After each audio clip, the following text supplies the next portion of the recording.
बिस्मिल्लाहिर्रहमानिर्रहीम। अस्सलाम वालेकुम। कैसे हैं आप सब? मैं उम्मीद करती हूँ आप बिल्कुल ठीक होंगे। अल्लाह पाक आपको हर तरह की बीमारियों और परेशानियों से बचाए। आमीन सुमा आमीन। आज हम शेयर करेंगे कच्ची कैरी का यानी कि कच्चे आम का इंस्टेंट शरबत। एकदम इंस्टेंट बनकर तैयार हो जाता है, कोई कुकिंग प्रोसेस नहीं है इसमें और बहुत टेस्टी बनकर तैयार होता है और बहुत सारे हेल्थ बेनिफिट्स भी होते हैं इसके। तो चलिए इसे बनाना स्टार्ट करते हैं। यहाँ पर एक मिक्सी का जार लेंगे, इसमें हाफ कप कैरी यानी कच्चा आम ऐड करेंगे, थोड़े से पुदीने के पत्ते ऐड करेंगे और 1/3 कप चीनी ऐड करेंगे। साथ में हाफ टी स्पून काला नमक, हाफ टी स्पून सफेद नमक, हाफ टी स्पून भुना पिसा हुआ जीरा ऐड करेंगे और 1/3 कप पानी डालकर इसको एकदम स्मूथ पीस लेंगे।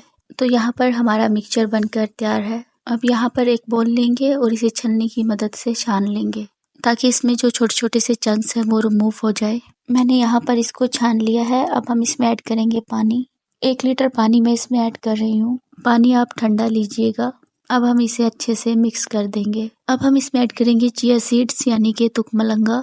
1 टेबलस्पून मैंने तुखमलंगा लिया और इसको आधा कप पानी में 10 मिनट पहले भिगो कर रख दिया था। ये भी हम इसमें डाल देंगे और खूब अच्छे से इसे मिक्स कर लेंगे। इस तरह से हमारा 4 से 5 गिलास कच्ची कैरी का शरबत बनकर तैयार हो जाएगा। एकदम खट्टा मीठा बहुत ही टेस्टी शरबत बनकर तैयार हुआ है। अब हम गिलास में ऐड करेंगे आइस क्यूब और इसे सर्व कर लेंगे। एकदम चिल्ड इसको सर्व करें और बहुत टेस्टी आपका शरबत बनकर रेडी होगा। एकदम क्विकली बनकर तैयार हो जाता है और इसके हेल्थ बेनिफिट्स भी बहुत हैं। तो ज़रूर ट्राई कीजिएगा कच्ची कैरी का इंस्टेंट शरबत की ये रेसिपी और मुझे अपना फीडबैक दीजिएगा कि आपको ये रेसिपी कैसी लगी। आई होप आपको ये रेसिपी पसंद आई होगी। वीडियो पसंद आए लाइक कमेंट सब्सक्राइब कर दीजिएगा। तो हमें याद रखिएगा। अल्लाह हाफिज़।